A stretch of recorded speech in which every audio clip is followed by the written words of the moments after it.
Death is the one journey every single one of us will take. Marcus Aurelius wrote in his Meditations, "You could leave life right now. Let that determine what you do and say and think." This is the profound reality the Stoic philosophers faced not with fear, but with deep calm. Their final reflections provide a powerful blueprint for transforming our own relationship with life's natural transition. By the end of this exploration, you will have a practical toolkit of timeless principles to face life's greatest certainty with tranquility. We will uncover how ancient wisdom can disarm a modern anxiety and reveal what the last moments of Stoic masters teach us about living fully. What single insight about your own life might change if you viewed its end not as a threat, but as a teacher? Take a deep breath and for a moment, let your awareness expand beyond the room you are in. Picture the vastness of the planet, the solar system, the swirling galaxy, and the incomprehensible expanse of the cosmos. This is the essence of the Stoic practice known as the view from above.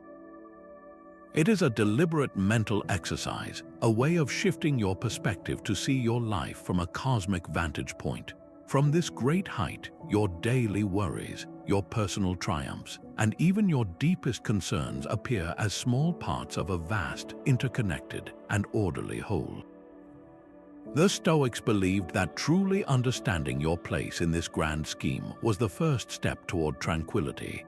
Marcus Aurelius constantly returned to this practice in his private writings, reminding himself of the passing nature of all things, from bustling cities to entire empires.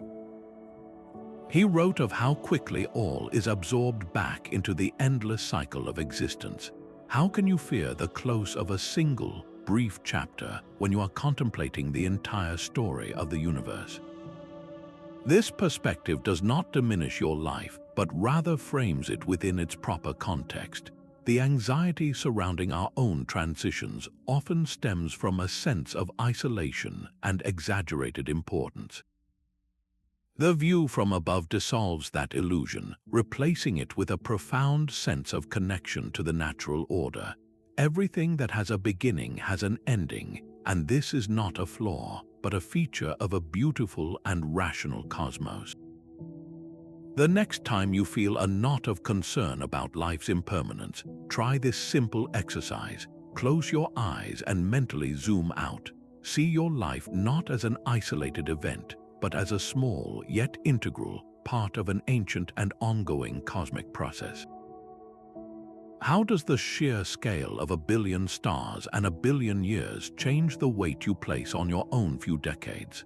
The Stoics did not avoid thinking about the natural end of life. They actively remembered it. This is the heart of Memento Mori, a Latin phrase meaning remember you must transition. Far from a dark obsession, this was a profound exercise in clarity. Think of it as a mental tool for cutting through the noise of daily life. By keeping the reality of their limited time in clear view, philosophers like Seneca and Marcus Aurelius were able to sharpen their focus on what was truly essential. Marcus would write to himself about the importance of living every day as if it were your last, not with frantic haste but with purposeful deliberation. Seneca echoed this, urging his readers to value time as their most precious and dwindling resource. He argued that we are often wasteful with our days because we act as if we have an endless supply of them. The practice of Memento Mori corrects this illusion. It asks a simple, piercing question. If this moment, this day, were the final piece of the mosaic of your life, what shape would you give it? This remembrance is not meant to inspire fear, but to ignite intention. It strips away the trivial worries that so often consume our mental energy, that lingering annoyance, that petty grievance, that desire for more possessions. How do they look in the light of your ultimate horizon? They tend to fade, leaving behind only what truly holds value: our character, our relationships, our contributions. You can bring this practice into your own life in a simple, tangible way. Find a small, symbolic object, a smooth stone, a particular coin, a weathered piece of wood. Place it on your desk or in your pocket. Let it be your personal reminder. Not a symbol of endings, but a prompt to consider the incredible, finite opportunity of your life. When your eye catches it, let it pull you back to the present. Let it ask you if you are spending your irreplaceable time on what you genuinely deem important. So here is a question to sit with, not with anxiety, but with honest reflection. If you knew with certainty that you had 1 year left to live, what single thing would you start doing today, and what would you have the courage to stop? Amor Fati is the ultimate Stoic embrace, a love of one's fate. This powerful principle, taught by the former slave Epictetus, asks for more than mere acceptance of life's events. It calls for an active, heartfelt affirmation of everything that happens, including our final chapter, as a necessary and integral part of a well-ordered cosmos. This is not passive resignation, a quiet surrender to the inevitable. It is the conscious choice to say yes to reality in its entirety, to see every twist and turn, every joy and every hardship as part of the unique tapestry of your existence. Epictetus, a man who knew profound personal hardship, grounded this idea in a simple, unshakable truth. He taught that some things are within our control, our judgments, our impulses, our desires, while everything else, from our reputation to our health to the length of our lives, is not. Difficulty, he observed, arises not from the events themselves, but from our resistance to them, from our refusal to accept what is outside our command. To love your fate is to lay down that exhausting internal struggle. When applied to life's natural conclusion, Amor Fati transforms our perspective entirely. It invites us to see this transition not as a foreign invader or a tragic mistake, but as the natural, fitting, and even beautiful final note to the symphony of a life. It is the period at the end of the sentence, the completion of the circle. This embrace dissolves the fear that comes from fighting a reality that cannot be changed. You can begin to practice this radical acceptance with the small moments of your day. Think of a recent minor inconvenience, a delayed train, a sudden change of plans, a spilled coffee. Your initial reaction might be frustration, a tightening in your chest as you resist what is already happening. Now try on the cloak of Amor Fati. See if you can reframe that very same event. Perhaps the delay gave you an unexpected moment of quiet reflection. Perhaps the changed plans opened a door to a different, valuable experience. This is not about pretending the event was wonderful, but about finding a way to weave it into the fabric of your story without resentment. So we arrive at the most profound reframing of all. Can you find a way to see the inevitability of your own transition not as a looming threat, but as something to be accepted, even embraced, as the essential final chapter of your unique and irreplaceable story? What is truly within your power? This simple question cuts to the very heart of Stoic practice, and it was the former slave Epictetus who framed it with absolute clarity. He laid out a fundamental division known as the Dichotomy of Control. Everything in our existence, he taught, falls into one of two categories. The first category contains what is up to us, our own judgments, our intentions, our desires and aversions, and the actions we choose to take. This is the inner citadel of our character, the only realm where we are truly sovereign. The second category encompasses everything that is not up to us. This includes our reputation, the wealth we possess, the health of our bodies, and the natural course of our lives. These are matters of external circumstance, woven into the fabric of a universe that operates by its own laws. The profound anxiety we often feel about life's transitions stems from a fundamental misplacement of our energy. We are pouring our precious mental and emotional resources into fighting a reality that resides squarely in the second category, a reality we cannot command. The resulting calm that Stoic masters exhibited did not come from having special knowledge about what lies ahead. It came from this radical reorientation of focus. They directed all of their effort toward the one thing they could always govern, their own response to the facts of existence. Worrying about the inevitable is like trying to command the tides to stop, a futile struggle that only exhausts the one who attempts it. The tranquility comes from letting the ocean be the ocean, while you focus on building a sturdy boat and steering it with wisdom. You can make this concept tangible in your own life with a simple but powerful exercise.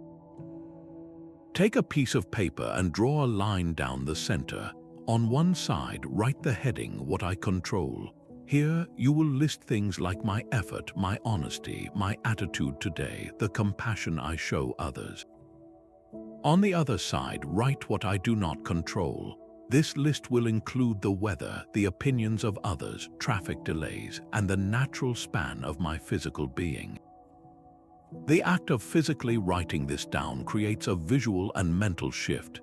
It externalizes the boundary, making it clear where your power genuinely lies and, just as importantly, where it ends. So when you next feel that familiar chill of concern about your own limits, pause and ask yourself this clarifying question: is this fear rooted in something I can actually control? Is my anxiety focused on my judgments and my actions, or is it fixated on an external event that is part of the natural order? The answer will guide your energy back to its proper home, the place where true peace is built. A good passing is simply the final act of a good life. This was the unwavering conviction of the Stoic masters. Their entire philosophy rests on a single, radical idea that virtue is the only true good. Not health, not wealth, not reputation, but the quality of your own character. Everything else, as they called them, are preferred indifference. You might desire a long and healthy life, and that is perfectly natural. But from the Stoic perspective, it is not a good in itself. It cannot guarantee you peace or fulfillment. Only one thing can do that: the cultivation of an excellent character, built on the four cardinal virtues of practical wisdom, courage, justice, and self-discipline. When you internalize this, the entire question of how to face your final moments transforms. It is no longer a separate, terrifying event to be endured. It becomes the ultimate expression of the very virtues you have been practicing all along. Facing the end with calm is not about summoning a special strength you do not have. It is an exercise in courage and wisdom, the final and most profound application of your lifelong training. History offers a powerful example in Cato the Younger. When his cause was lost and he found himself on the losing side of a civil war, he chose to take his own path rather than accept a pardon from a ruler he believed was a tyrant. For Cato, living under such conditions meant a life stripped of justice and self-respect, a life devoid of the virtue he held as the sole good. His final act was, to his mind, the only consistent and courageous conclusion to a life lived by principle. He was not seeking an escape from hardship, but affirming that some things are more precious than life itself. His story is extreme, but the principle it illustrates is universal. The peace you seek at the end is not manufactured at the last minute. It is earned through 10,000 small choices made throughout your days. Every time you choose honesty over a convenient lie, that is practice. Every time you face a difficult conversation with courage, that is practice. Every time you act with fairness even when no one is watching, that is practice. You are building the very character that will remain steady when everything else is in flux. So let this question settle in the quiet of your mind. If your character, and only your character, is the one thing you can truly call your own, how does that reshape your preparation for the natural conclusion of your journey? Look at the world outside your window. The leaves that were vibrant green last summer have turned and fallen. The river that carved the valley was once a trickle and will one day be a flood. This constant state of transformation is not a flaw in the universe, it is the universe. The Stoics saw this impermanence as a fundamental law of nature, and they used this understanding as a powerful tool to reflect on their own place within the cycle. Marcus Aurelius returned to this truth again and again in his private meditations, urging himself to contemplate the ceaseless flow of existence. He wrote of the fleeting nature of all things, from the grandest empires to the physical forms we inhabit. Remember, he would tell himself that all you see will soon be transformed and will cease to exist as it is now. In this great river of time, your own life is a single, brief current, flowing toward the same vast ocean as everything else. When you internalize this, the focus shifts from a personal transition to a universal process. It is not a hardship or a failure unique to you, but a shared, natural reality for every mountain, every star, and every living being. The sense of your own change is softened when you see it not as an isolated event, but as a participation in the beautiful, impersonal rhythm of creation and renewal. You can practice this awareness in your daily life. Look at an old photograph of yourself or someone you love. See the changes that time has gently etched. Observe the way winter always gives way to spring, and how the bustling city street was once a quiet field. These are not sad reminders, but evidence of the world's constant state of becoming. They are gentle teachers of the very law the Stoics sought to understand. When you look at the world around you, what evidence do you see that change and transitions are not personal failures, but universal laws?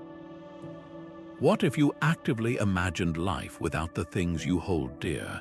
This is not a gloomy exercise, but the core of a powerful Stoic technique known as negative visualization. It is the deliberate practice of considering what might one day be different, not to live in worry, but to ease anxiety and nurture a deep thankfulness for what is here now. The Stoics would sometimes bring to mind the idea that their well-being could shift, their belongings could be gone, or that the people they cherish might not always be close. By doing this, they achieved two remarkable things. First, they grew familiar with life's unpredictable nature, taking away the future's power to surprise and overwhelm. Second, and maybe more importantly, they came back from this thoughtful journey with their gratitude for their present circumstances refreshed and strengthened. When you willingly reflect on the absence of something, its presence suddenly feels like a precious gift. Apply this same gentle awareness to the natural progression of your own story. By letting yourself occasionally and quietly picture the world continuing its journey without you, you engage in a form of emotional preparation. The idea, when approached with intention, loses its frightening intensity and becomes a quiet part of your perspective. It moves from a shadowy thought into a simple reality held in the calm light of understanding. Try this for just 2 minutes. Close your eyes and envision the flow of life moving forward. The people you know going about their days, the sun rising and setting, the world turning as it always does. Notice what feelings come up without any criticism. There might be a touch of sorrow, but often there is also an unexpected feeling of calm and a sudden, bright clarity about what really matters to you in this moment. This practice does not invite an end, it lights up your present. How does gently imagining a different future shape your connection to the life you are living right now? Your own body is a collection of elements on loan from the universe. Every atom of oxygen you breathe, every molecule of water that flows through you, was once part of a distant star or an ancient ocean. The Stoics saw our physical forms not as permanent possessions, but as temporary arrangements of these fundamental components, borrowed from nature for a brief span of time. From this vantage point, the natural conclusion of life is not an end into nothingness, but a gentle unfolding, a return of these borrowed elements to the cosmic whole from which they came. It is the final act of a cycle that has been turning since the beginning of everything. Marcus Aurelius reflected deeply on this in his private writings, contemplating how soon his own form would be reabsorbed into the generative reason of the universe. He did not see this as a finish, but as a reunion, a giving back of what was never truly his to keep. This perspective transforms the idea of a final transition from a frightening unknown into a peaceful homecoming. It is the river flowing back into the sea, the leaf composting to nourish the soil, the starlight returning to the darkness to one day shine again. You can connect with this understanding in a very simple and tangible way.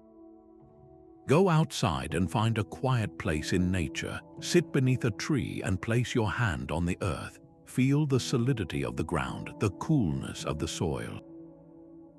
Look at the way last year's leaves have broken down, becoming the rich humus that feeds the roots of the very tree that shed them. Observe the endless, patient cycles of growth, change, and renewal happening all around you. You are not separate from this process. You are a living, breathing part of it. Your own journey is woven into this same eternal tapestry.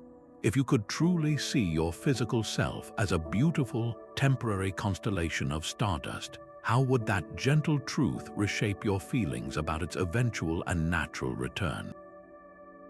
The Stoic masters saw a hidden architecture woven into the fabric of reality itself, a rational principle they called logos. This was not a universe of chaos and random chance, but a cosmos, a word that literally means a beautifully ordered system.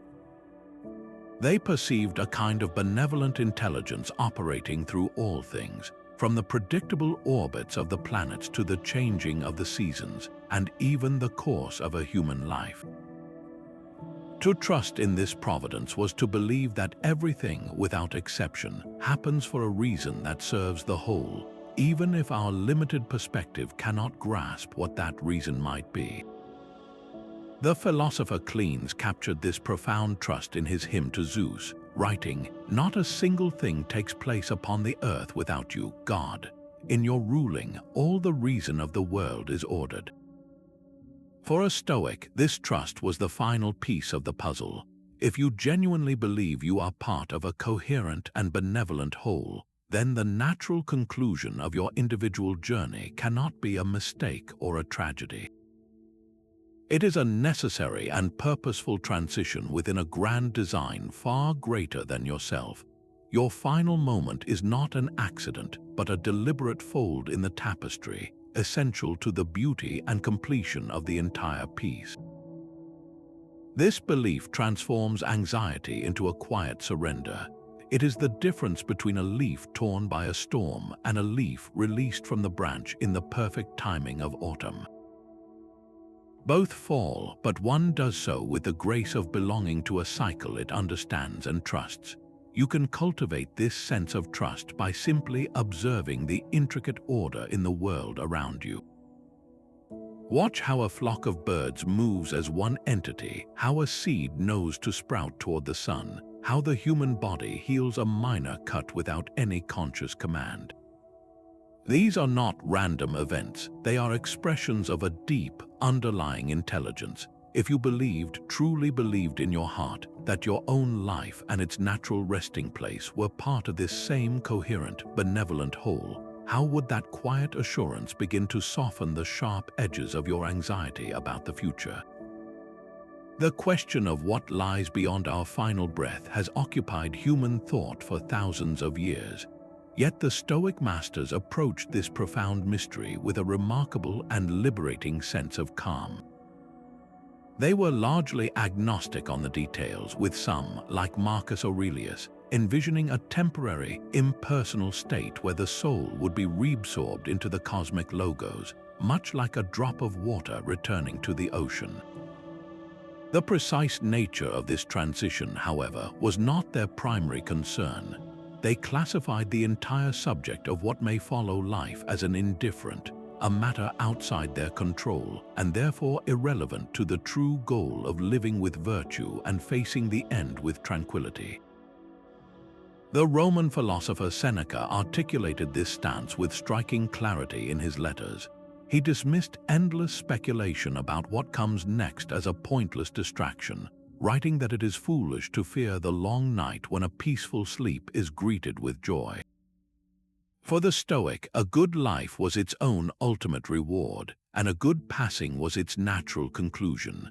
The quality of your final chapter depends entirely on the character you have cultivated up to that moment, not on any unknowable event that may or may not follow it.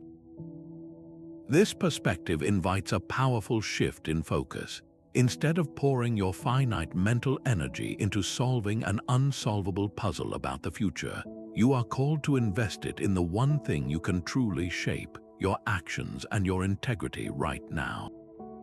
Every moment spent agonizing over an unanswerable question is a moment stolen from the life you are actually living, so let this question settle quietly in your mind. How much of your precious inner resources do you spend wondering about what happens after your story is complete? And how could redirecting all that energy toward building a more courageous, just, and compassionate life today fundamentally transform the person you are when you reach that final page? The final transition is life's ultimate release. This final letting go, however, is not a single, isolated event. It is the culmination of a lifetime of practice, a skill built through thousands of smaller, daily releases. The profound, calm Stoic masters exhibited was not a magical state reserved for their final moments. It was the result of a disciplined and ongoing training in the art of non-attachment, a conscious loosening of their grip on everything that lies outside their direct control. They understood that peace is not found in holding on tightly, but in learning how to hold things lightly. The philosopher Epictetus, who began his life with nothing, offered a radical redefinition of ownership. He taught that we are not true owners of anything in this world, not our homes, not our reputations, not even the bodies we inhabit. We are merely temporary custodians, granted the privilege of caring for these things for a short while. Our true task, he insisted, is to be ready to surrender them all without complaint when the time comes, just as a respectful guest would return a borrowed item to its host. This mindset transforms your relationship with the entire world. When you see your life, your relationships, and your possessions as gifts on loan from the universe, the anxiety of potentially losing them begins to dissolve. You care for them diligently and with gratitude, but you do not clutch them with a white-knuckled grip. This practice builds a psychological muscle of release, strengthening your capacity to face life's inevitable changes, including its natural conclusion, with grace rather than resistance. You can begin strengthening this muscle today with a simple exercise. Choose one minor grudge you have been holding, one lingering thought that weighs on your mind. Or select one specific outcome you are deeply attached to, a particular result you believe you need to be happy. For just this day, make a conscious choice to loosen your hold on it. Visualize opening your hand and letting the tension around that desire or concern simply drift away. You are not approving of a wrong or abandoning your goals. You are merely practicing the freedom that comes from not being controlled by them. So here is a quiet question for your own reflection. What is one thing you are clinging to so tightly, whether it is a possession, a title, a relationship, or an expectation, that the very thought of its absence causes a ripple of concern? And what would it feel like, just for a moment, to hold that same thing more loosely in your open palm? You can only lose your life moment by moment. This clear truth lies at the heart of the final Stoic principle, a profound recognition that the present is the only reality we ever truly possess. The past is a memory, a story we tell ourselves, and the future is an idea, a projection of our hopes and concerns.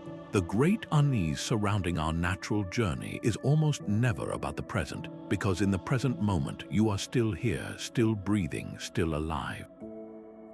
The worry is a phantom, a story you are telling yourself about a future event that is not happening now. Marcus Aurelius constantly pulled his own focus back from these mental wanderings. He instructed himself to confine his attention to the present task, to the current conversation, to the single step he was taking. He saw that a life spent concerned about a future transition is a life already lost piece by piece to an illusion.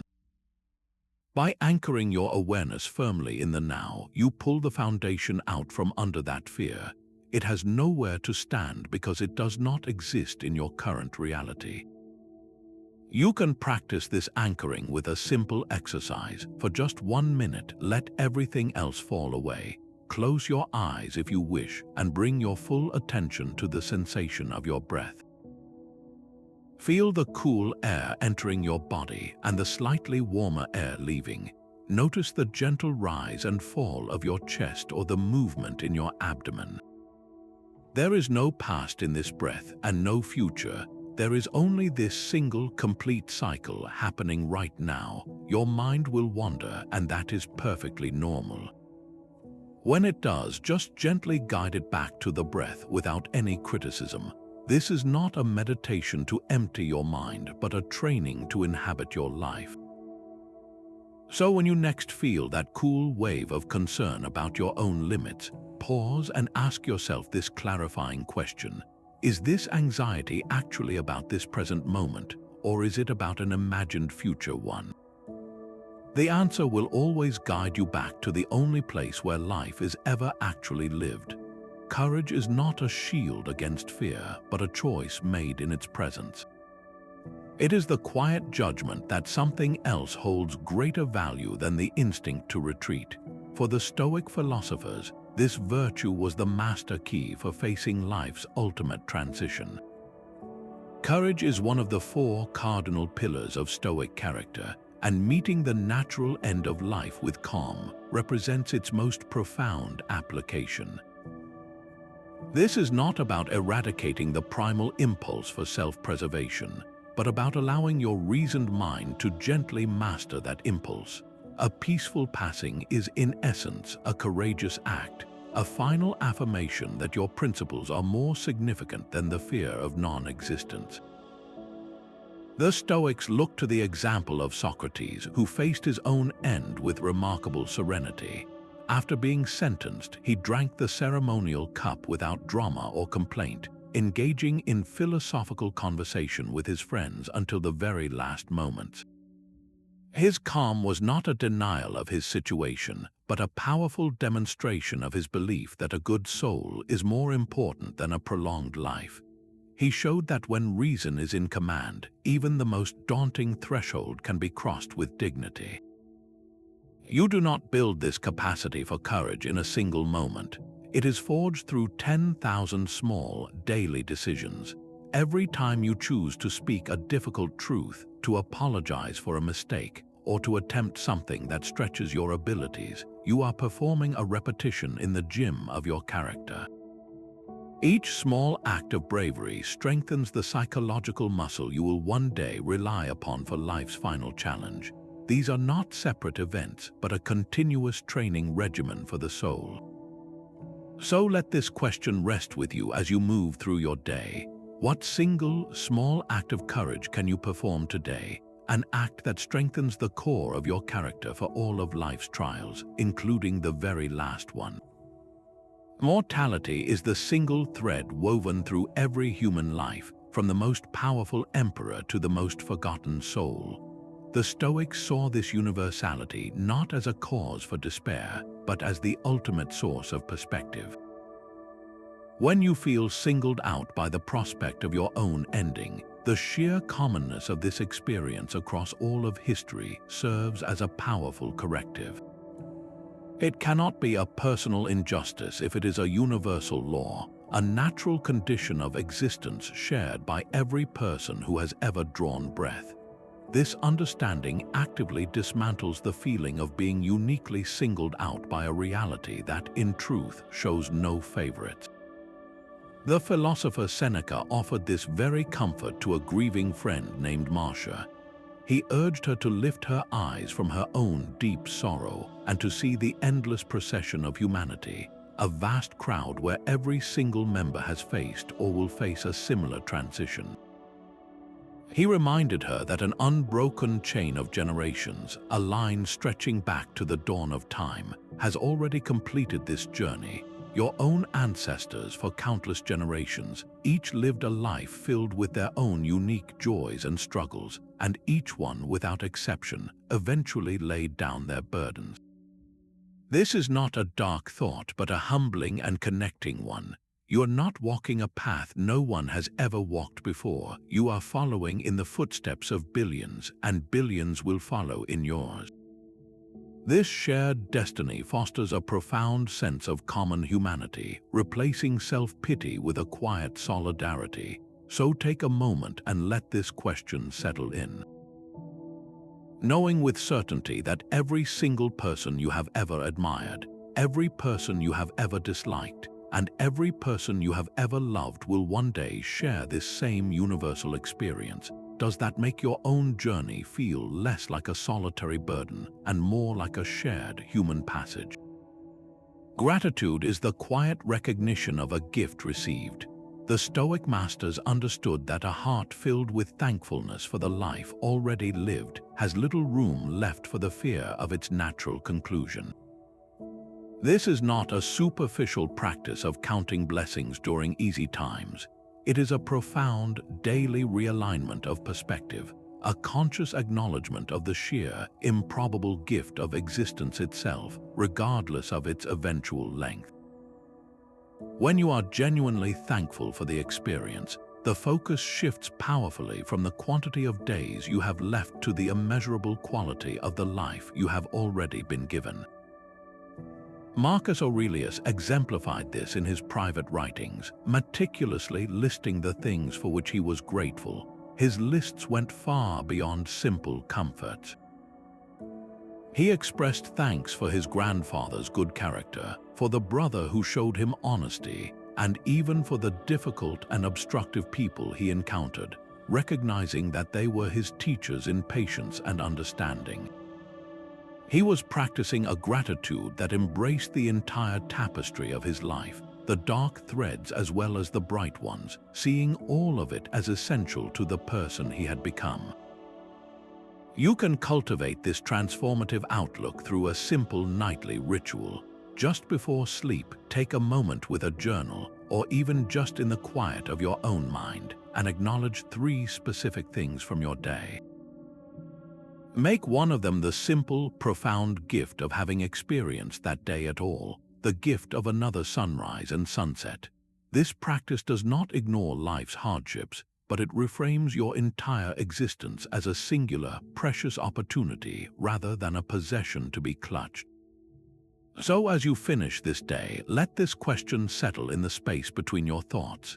If this were the final evening of your life, what 3 things about your journey, however small or seemingly insignificant, would you hold in your heart with a feeling of profound and peaceful gratitude? Perfection is not the goal, but the direction matters deeply. The Stoic philosophers envisioned an ultimate human ideal, a figure they called the sage. This was a person of perfect wisdom and complete rationality, entirely free from irrational passions and errors in judgment. It is essential to understand that the Stoics themselves admitted this was an almost unattainable standard. No historical figure, not even Marcus Aurelius or Seneca, claimed to have reached this zenith. Instead, the sage serves as a guiding star in the night sky, a fixed point by which we can navigate our own journey. This ideal being would face the natural transitions of life with absolute equanimity, a calm acceptance rooted in an unshakable foundation. Their happiness and sense of self would be built entirely upon their virtuous character, the one possession that cannot be damaged or taken away by any external event, including the closing of their personal story. The profound peace we witness in the final reflections of the Stoic masters is not a declaration that they had become sages. It is evidence of them striving toward that ideal, using its principles as a compass through their most challenging moments. Their writings are the record of that lifelong effort. This understanding liberates us from the pressure of perfection. You are not failing because you feel fear or experience doubt. You are human. The practice lies in the striving itself, in using the model of the sage to gently correct your course each time you drift. Every day presents a new opportunity to practice this alignment. When you choose patience in a frustrating queue, that is a small movement toward the ideal.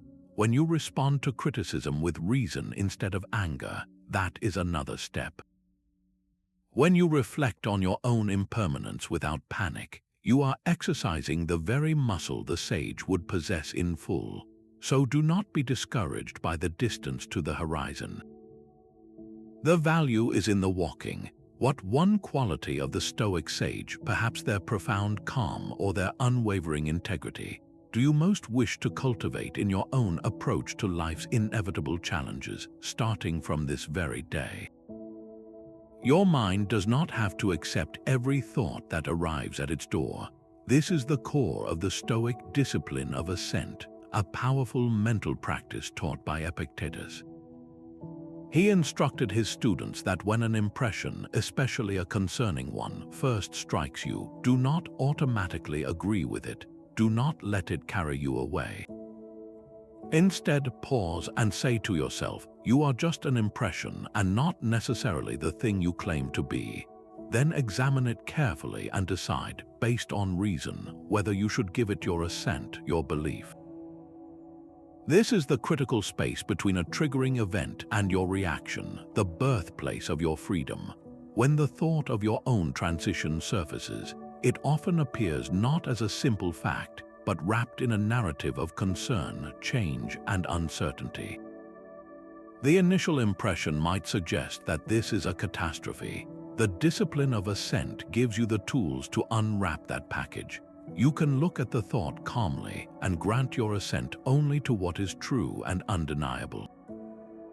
Yes, it is a fact that life has a natural cycle, but is it a fact that this cycle is a terrifying tragedy? That second part is not a fact, it is a story, an interpretation layered on top of the reality by a worried mind. You have the power to assent to the reality without buying into the concerning story. The next time you feel that gentle wave of reflection about life's journey, create a moment of space. Do not fight the thought, but do not embrace it either. Simply notice it and label it quietly. Say to yourself, this is an impression of concern. I do not have to believe its story. I can examine this with my reason. This simple act of labeling separates you from the raw emotion and returns you to the role of the observer, the one who is in charge. So let this question sit with you in a quiet moment. What is the specific story you tell yourself about your own journey? Is it a story of peaceful completion or one of uncertain change? And more importantly, is that story a verifiable fact, or is it just one possible interpretation, one that you have the power to gently question and perhaps even rewrite? Life and death are not opposing forces locked in battle. They are inseparable partners in a single, continuous dance. The Stoics saw this profound connection not as a somber truth, but as a liberating one. They understood that to genuinely embrace life, you must first make peace with its natural counterpart. A life spent running from the reality of its own conclusion is a life shadowed by a low hum of anxiety. A life that clutches too tightly and therefore cannot hold anything freely. But a life that openly accepts the full terms of its existence from beginning to end is one of remarkable focus and liberation. The Roman philosopher Seneca captured this freedom with his famous declaration, "He who has learned to die has unlearned to be a slave." He meant that when you are no longer a servant to the fear of losing your life, you become the master of how you live it. You are freed from the tyranny of external pressures, from the desperate need for approval, and from the smaller worries that once seemed so important. Your values clarify and your actions align with what you truly deem meaningful. Take a moment to reflect on your own experience. Think of a sunset. Its beauty is so poignant, so breathtaking, precisely because you know it is transient. The light will fade, the colors will deepen and then vanish, making this specific display a singular, irreplaceable gift. The awareness of its ending is what makes you stop and truly see it. In the same way, the knowledge that your own story has a final chapter does not have to darken the narrative. It can illuminate every page with greater intensity, urgency, and color. It asks you to be present, to listen more closely, to love more openly, and to waste less time on what does not matter. So here is a question to sit with, not as a burden, but as a key to a more vibrant life. In what ways has the quiet awareness of your own journey's natural arc actually improved the way you live? Has it given you the courage to have a difficult conversation, the perspective to let go of a minor irritation, or the simple gratitude for an ordinary Tuesday? You can build resilience by deliberately choosing a little hardship. The Stoics practiced a form of mental and physical training known as voluntary discomfort, a concept powerfully advocated by the teacher Musonius Rufus.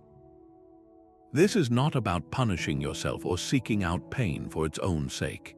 It is a conscious exercise in self-mastery, a way to prove to your own mind and body that your well-being and happiness are not held hostage by external comforts. By periodically choosing to go without a luxury, whether it is a rich meal, a perfectly warm bed, or a moment of convenience, you conduct a powerful experiment. You demonstrate to yourself through direct experience that you can be content, that you can remain yourself, even when conditions are less than ideal. This practice builds a profound inner fortitude, a core of self-reliance that remains unshaken by the changing winds of circumstance. When you know you can handle the cool of a shower, the feeling of a skipped meal, or the effort of a long walk, you are building a psychological muscle. This muscle is not just for minor daily inconveniences. It is the very same resilience you will call upon to face life's most significant and natural transitions. By becoming comfortable with discomfort, you prepare yourself to meet life's ultimate moments with the same steady calm. Musonius Rufus taught that endurance was not a virtue of the body, but of the soul, and that by practicing it in small ways, we strengthen our capacity for the larger challenges. You can integrate this practice into your modern life with a simple, safe commitment. Tomorrow morning, consider turning the shower dial to cool for the final 30 seconds.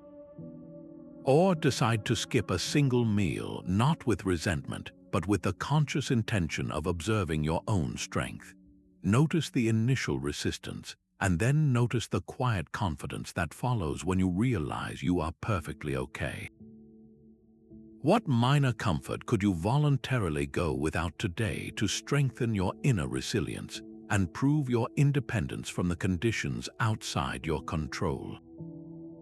A lasting legacy is not etched in stone but woven into the fabric of a life well lived. The Stoic masters were strikingly unconcerned with how they would be remembered for their wealth, their power, or their public monuments. Their focus was fixed on a different kind of inheritance entirely, the legacy of their character. For them, a truly successful life was measured by the integrity of one's soul, and by extension, a meaningful transition was one where that inner virtue remained unbroken until the very end. This redefines our entire understanding of what it means to leave a mark on the world. It shifts the question from what did you achieve to who were you in the process of achieving it. The final reflections and recorded words of these philosophers consistently echo this singular concern. They were not listing their accomplishments in their final moments, but examining their own conduct, ensuring they were moving forward with the same principles with which they had lived. They understood that fame fades and fortunes dissipate, but the echo of a good character ripples through time, influencing generations in quiet, unseen ways. This invites a deeply personal reflection for each of us. What is the essence of the person you hope to be remembered as? Not the title on your business card or the balance in your account, but the quality of your presence. Were you kind? Were you courageous? Were you just? Your daily actions are the loom on which this legacy is woven, thread by thread, choice by choice. So let this question settle quietly in your mind, not as a test but as a compass. If your final remembrance, the memory held by others, could only describe your character in 3 simple words, what would you want those words to be? And more importantly, as you move through this day and the next, are you living in a way that makes those words undeniably true? Our world often tells a story of limitless potential, where growing older is seen as a problem to be fixed and our own transition is treated as a personal failure. This cultural story sets us up for a quiet, constant struggle against one of the most basic laws of the natural world. The Stoics offered a different path, a deep acceptance of natural boundaries. They understood that everything which has a beginning, from a mighty oak tree to a distant star, also has a middle and a necessary conclusion. To resist this truth is to fight reality itself, a struggle that can never be won and one that uses up our inner peace along the way. Calm is not found in winning that fight, but in setting down your weapons. It appears when we consciously align our deepest wishes with the way things truly are. Think of your life as a story on a great stage. You did not choose the script, the other players, or the setting. Your one true task is to play your part with as much integrity, courage, and kindness as you can possibly find. And then, when your lines are spoken and your role is complete, you step aside to allow the next story to unfold. There is no shame in this, only a natural and needed progression. This point of view invites us to find a quiet beauty and a deep dignity in every single season of life, including the last one. The vibrant energy of youth, the steady wisdom of middle age, and the thoughtful calm of later years are all essential chapters, each with its own unique gifts and lessons. So here is a question to sit with, one that can bring a surprising sense of relief. In what areas of your own life are you currently struggling against a natural limit, perhaps the limit of your time, your energy, or your control over a situation? And what would it feel like, just for a moment, to stop fighting and simply accept that boundary as part of the landscape of your existence? Stoicism was never meant to be a solitary fortress for the mind. These philosophers understood we are fundamentally social beings, wired for connection and shared understanding. A profound sense of calm in facing life's transitions arises not just from internal principles, but from the support of a community bound by reason. This is the principle of the community of reason, the recognition that we are all citizens of a shared world, guided by the same natural laws. Marcus Aurelius continually reflected on this interconnected web of humanity, reminding himself that we are made for cooperation, like feet, hands, and eyelids, like the rows of upper and lower teeth. To act against one another, he noted, is contrary to nature. When you contemplate your own place in the natural order, it feels far less isolating to know you are a single thread in a vast, enduring tapestry. The anxiety of facing your journey alone softens when you see yourself as part of this larger, reasoning whole. This community does not need to be a formal philosophy group. It can be a trusted friend, a family member who listens deeply, or even a circle of like-minded individuals you find online. the essential element is a space where you can explore these profound questions of existence without fear of judgment, where shared reasoning can provide comfort and perspective. So who in your life offers that sanctuary for your thoughts? Who can you speak with openly about the deepest matters of life, not to find easy answers, but to share the human experience of seeking them together? Every sensation you have ever felt, from the sharpest sting to the most profound joy, has already faded into memory. This is a universal law of our conscious experience, a truth the Stoics wielded as a powerful tool for tranquility. The concern surrounding our natural transition is rarely about the moment itself, which is often peaceful, but about the anticipation of future discomfort or the sorrow of losing future joys. Yet both hardship and happiness are visitors, not residents, in the landscape of our lives. They arise, they stay for a time, and then they pass away, making room for the next moment's experience. To deeply internalize this transience is to loosen the grip of that worry. The philosopher Epictetus offered gentle guidance on this, framing it as a matter of honest perspective. He advised that when you feel the ache of any difficulty, you should remind yourself not only that this experience is not unbearable, but that it is not unendurable. It will pass. This applies to the entire human journey. The physical feelings associated with the body's final chapter, like all others before them, are temporary states. They will not last. In the same way, the immense pleasures of life, the warmth of the sun on your skin, the sound of laughter, the comfort of a deep connection, were never possessions to be held onto forever. They were always fleeting gifts, moments of grace on loan from the universe. You can practice observing this fundamental truth in your own daily life. The next time you feel a minor discomfort, like a headache or a moment of frustration, simply pause and observe it with gentle curiosity. Notice how the sensation is not a solid, permanent object, but a wave that builds, crests, and then naturally subsides. Watch an emotion like irritation or sadness arise, see how it feels in your body, and witness how, if you do not feed it with more thoughts, it will begin to dissolve on its own. This mindful observation is a practical rehearsal for life's larger rhythms. So take a quiet moment now to reflect. Can you recall a past hardship or happiness that felt absolutely permanent and all-consuming at the time, but has now completely faded into the quiet background of your history?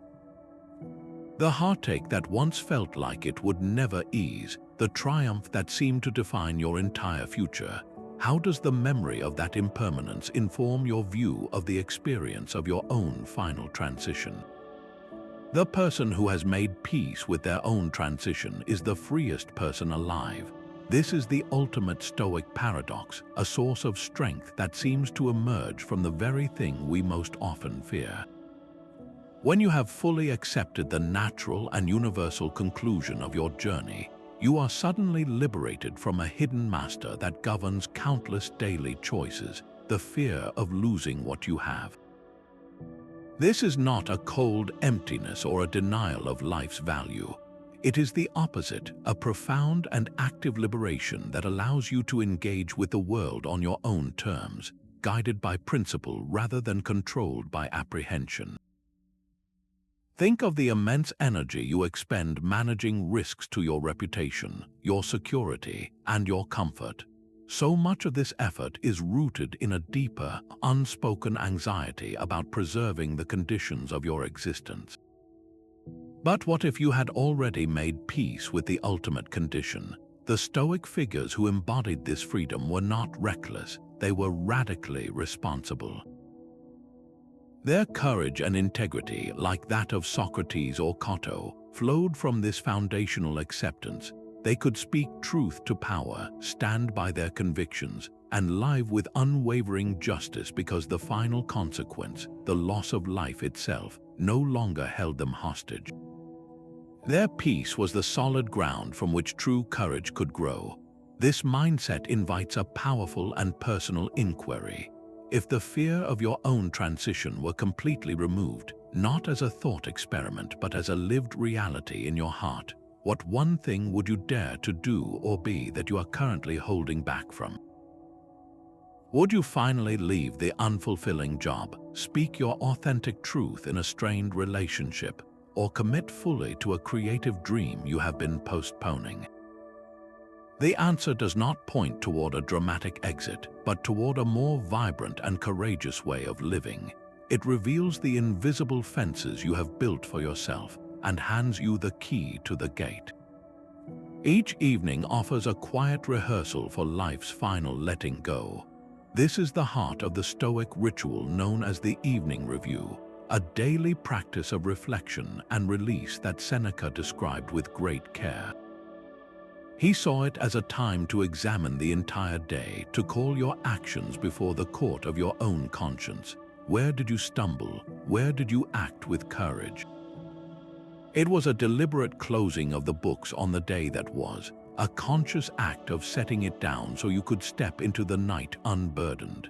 This is not about self-criticism, but about clear-sighted learning. Seneca specifically recommended this practice in his work on anger as a way to soothe the passions of the day, to prevent lingering resentments from taking root in your soul overnight. He would ask himself what malady of the day he had cured, which passion he had resisted. By doing this, he was not just reviewing events, he was actively practicing the art of non-attachment to what was already finished and gone. You can bring this powerful ritual into your own life with a simple, gentle version. Just before you sleep, in the quiet of your own mind, ask yourself two straightforward questions. What is one thing I did well today, no matter how small, and what is one thing I could improve upon tomorrow? The first question cultivates gratitude for your own efforts, while the second offers a gentle course correction without judgment. Then, as you finish, visualize the entire day with all its successes and stumbles as a completed page. Mentally close the book and set it aside. This daily mini-transition, this small rehearsal of release, builds a profound psychological muscle. You are training yourself night after night to look at a completed chapter with honesty, to learn from it, and then to let it go peacefully. How can making a daily practice of reviewing and releasing the day prepare you for the ultimate transition at the end of life? Philosophy is a training for the final transition. This is the ultimate test of a life lived by Stoic principles, where every exercise you have explored becomes a vital rehearsal for the last act. The ancient Greeks understood this long before the Stoics, with Plato writing in his dialogue Phaedo that those who practice philosophy correctly are preparing for the journey's end. The Stoics embraced this view completely, transforming philosophy from a purely academic subject into a practical and urgent discipline for the soul. Each moment of reflection, each attempt to see your life from a cosmic perspective, and each conscious release of what you cannot control is not merely an interesting thought experiment. It is a deliberate strengthening of the inner resilience you will call upon when facing your own natural completion. The profound calm exhibited by a Stoic master was not a unique talent, but the final, visible proof of a lifetime spent in this rigorous training. It was the ultimate validation that their entire system worked in practice, not just in theory. This reframes our entire engagement with these ancient ideas.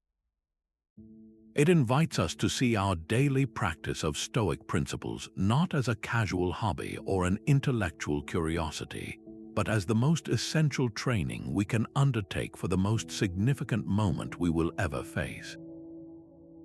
Every time you pause to question a fearful impression, every time you choose courage over comfort, and every time you express gratitude for a simple day, you are not just improving your Tuesday.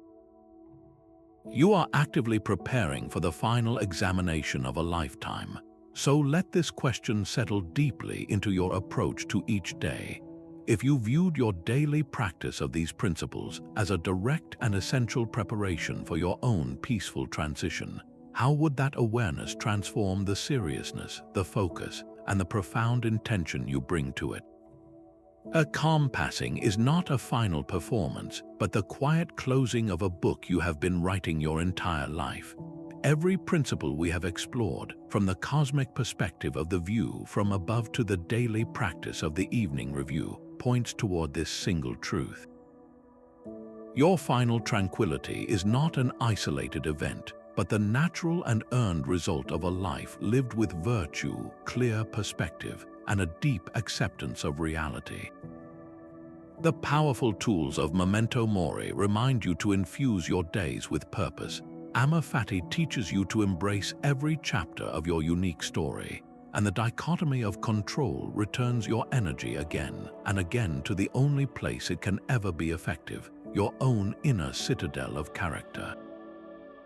These were not abstract ideas for the Stoic masters. They were the very pillars that supported their final moments of profound peace. Seneca, reflecting on the entirety of the human journey, offered a final, resonant thought. He wrote that life is like a play. What matters is not how long it is, but how well it is performed. This shifts the entire focus from the length of your time to the depth of your engagement with it. The information you have encountered here is merely a map, but the real journey begins with your own first step. Choose just one of these Stoic insights, the one that resonated most deeply with you today, and make it your practice for the coming week. Let it be your guide in transforming your relationship with life's one true certainty. We would be honored to hear about your journey in the comments below. Which Stoic insight on facing our natural transition with calm did you find most helpful, and how do you plan to bring it into your own life? Your shared reflections create a community of reason, a space where we can all learn and grow